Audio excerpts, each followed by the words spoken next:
மக்களே, நான் உங்கள் ஆஸ்ட்ரோ குகன். அனைவருக்கும் எனது பராபவ ஆண்டின் இனிய தமிழ் புத்தாண்டு நல்வாழ்த்துக்கள்.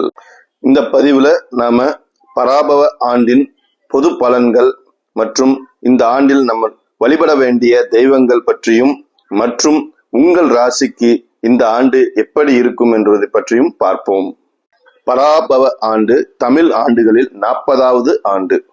இந்த ஆண்டின் ராஜாவாக வருபவர் குரு, மந்திரி செவ்வாய், சேனாதிபதி சந்திரன். இந்த ஆண்டு சதய நட்சத்திரம் கும்ப ராசியில் செவ்வாய்க்கிழமை துவாதசி திதியிலும் சுப்பிரம் நாமயோகத்திலும் கௌளவ கரணத்திலும் பிறந்துள்ளது. இந்த ஆண்டின் பொது பலன்கள்: நல்ல மழை இருக்கும்.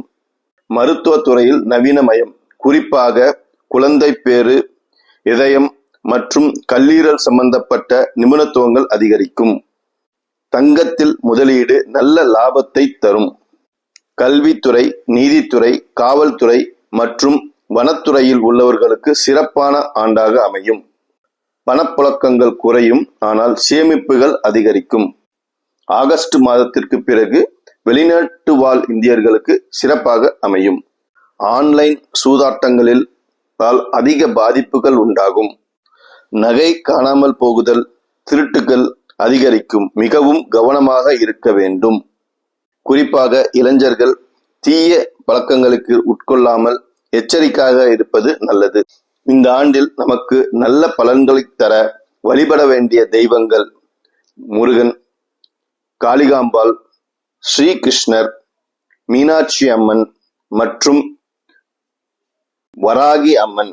மேஷம், கடகம், விருச்சிகம், தனுசு, மீனம் ஆகிய ராசிகளுக்கு வருமானம் அதிகரித்து மிகவும் ஆதாயமான ஆண்டாக அமையும். ரிஷபம், மிதுனம், சிம்மம், துலாம், மகரம் மற்றும் கும்ப ராசிக்காரர்கள் செலவுகளை கட்டுப்படுத்தி சேமிப்பில் அதிக கவனம் செலுத்த வேண்டும். இந்த ஆண்டு மேசம், ரிஷபம், சிம்மம், கன்னி, துலாம் மற்றும் விருச்சிக ராசிக்காரர்கள் உடல் நலத்தில் எச்சரிக்கையுடன் இருப்பது மிக மிக அவசியம். பராபவ ஆண்டு அனைத்து ராசிக்காரர்களுக்கும் சிறப்பாக அமைய ராஜகுரு ஜோதிட நிலையத்தின் சார்பாக எனது வாழ்த்துக்கள். இந்த பதிவு பிடித்திருந்தால் லைக் மற்றும் சப்ஸ்கிரைப் செய்யவும். நன்றி, வணக்கம்.